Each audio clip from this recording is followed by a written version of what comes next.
ஹிந்தி திணிப்பு எந்த அளவுக்கு மற்ற மொழிகளை அழுத்திருக்கிறது அப்படிங்கிறத பிரபல ப்ரொஃபசர் பி சாய்நாத் அவர்கள் ரொம்ப அழகா பேசியிருக்கிறாரு. ஹிந்தியோடைய வயசே வெறும் 100-150 வருஷம் தான்.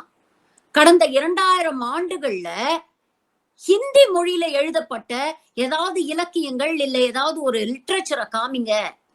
உங்களால எதுவுமே பார்க்க முடியாது. ஏன்னா அப்பெல்லாம் ஹிந்தியே கிடையாது. இன்னைக்கு ஹிந்தியை தாய்மொழியாக கொண்ட மாநிலங்கள் அப்படின்னு சொல்லக்கூடிய மாநிலங்கள்ல ஒரு காலங்கள்ல அவதி, பிரிஜ் பாஷா, போஜ்பூரி, மைத்திலி போன்ற ஏன்ஷியன்ட் லாங்குவேஜஸ் இருந்தது.